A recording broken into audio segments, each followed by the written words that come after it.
মন্তব্যগুলো করছেন আমার মনে হয় না ইনি আগে থেকে কিছু জানতেন না, বুঝতেন না, এই দেশটাকেও এই রাজ্যটাকেও বুঝতেন না, এদের মানুষকেও বোঝেন না।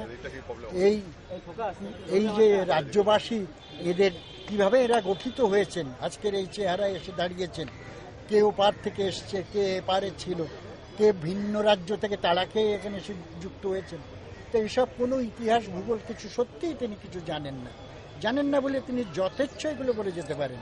তিনি যথেচ্ছ বলে যেতে পারেন শরণার্থীরা তোমরা হয়ে থাকে। কি বলে এখন শরণার্থীটা কে আছে? কেউ কি আছে? কেউ তো এখন তো শরণার্থী নয়, যে যার পাসপোর্ট করে এসছে, বা আগে আসতো, একেবারে দেশ ছেড়ে দিয়ে আসতো, সই করে আসতে হতো। আমাদের ছেলেবেলায় দেখেছি বহু মানুষ সই করে দিয়ে চলে এসছেন, আমি দেশ ছেড়ে চলে যাচ্ছি, আমি ভারতবর্ষে ছিলাম, ওখানেই থাকবো। ছিলাম মানে কি, দেশ যখন ভাগ হয়নি তখন তো একটাই ভারতবর্ষ ছিল, সবাই আমরা ভারতবাসী ছিলাম। মাঝখানে দেশটা ভাগ হয়, তারপরে যখন এখানে চলে আসে তখন একটা খালি সই করে আসতে হতো, এবং সেই শোটার তার সঙ্গে কোনো পাসপোর্ট ভিসার সম্পর্ক ছিল না। আপনি জানেন পাসপোর্ট ভিসা হয়েছিলই হচ্ছে 54-55 সালে, মানে আরও 7-8 বছর বাদে গিয়ে পাসপোর্ট ভিসা হয়েছিল। তার মধ্যে তো অর্ধেক বাঙালি চলে এসেছিল। তাহলে তারা কী করে এসেছিল? কোথা থেকে তারা পাসপোর্ট ভিসা দেখাবে? কী প্রমাণ তারা দিতে পারে?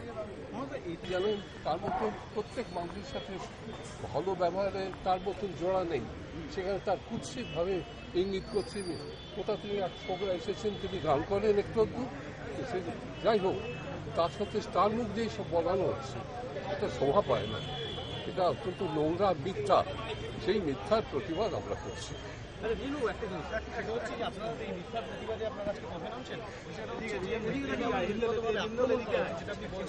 সেক্ষেত্রে মুখ্যমন্ত্রীও পাল্টা একটা ব্যক্তিগত আক্রমণ করেছেন। আপনি যদি গোড়াতে আমাকে বলেন তাহলে আমি আপনাকে বলবো না, আমি ছেড়ে দেবো। আমরা সেই বিষয়টা নিয়ে বলুন। সেই বিষয়ে একই কথা, যে আপনি গোড়াতে কেন সব বলছেন? আপনি যেটা নিচে জানেন না, একখানা গান করে আপনি বিরাট কিছু হয়ে গেছেন নাকি? কে গেছে ইন্ধন দিচ্ছে আপনাকে?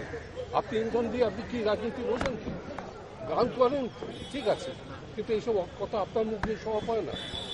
উনি আগে কেন বলেছেন? না বললে পারতেন তুমি, উনি গান করছেন, গান করুন। ধন্যবাদ। বলি যে বিজেপি যেভাবে আক্রমণ করছে আমাদের বাংলাকে, এবং সেখানে জাতির জায়গা থেকে বাঙালদের সরিয়ে দাও, মুসলিমদের, সেই জায়গায় আমাদের বাঙালিরা, আমাদের পশ্চিমবঙ্গ খুব সেন্সিটিভ জায়গা, আমরা সবাইকে নিয়ে থাকতে চাই। সেই সবাইকে নিয়ে থাকার উদ্দেশ্যেই কিন্তু আজকে আমাদের বার্তা, যে আমরা সবাইকে নিয়ে আছি, আমরা সবাইকে নিয়ে থাকবো। আমরা কোনো রকম কোনো বিজেপি মোদী সরকার আসুক কি না আসবে সেটা সে প্রসঙ্গে আমি যাচ্ছি না, কিন্তু বলাটাই আমাদের বিরোধিতা।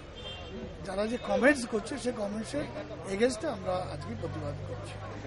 আমরা দেখেছি শুধুমাত্র সাহিত্য নয়, ভাষাগত দিক থেকে বা চলচ্চিত্র বা ওপার বাংলার সঙ্গে এপার বাংলার একটা নিবিড় যোগাযোগ বরাবর রয়েছে। সেই জায়গায় দাঁড়িয়ে এই ধরনের মন্তব্য কোথাও কি বাঙালির জাতিগত জায়গাটা উস্কে দিচ্ছে? দেখুন, আমি পরিষ্কার বলি, আমি বাংলাদেশে আমি নিজেও কাজ করে এসেছি।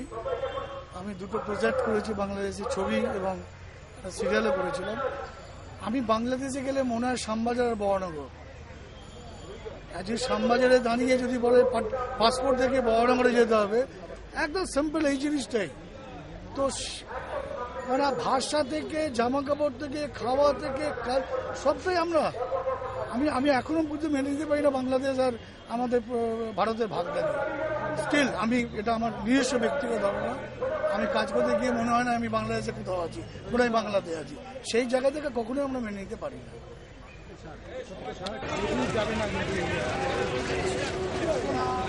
পিছিয়ে শোনা সবার সুবিধা হবে। আরে পিছিয়ে রে চলুন, দেখুন।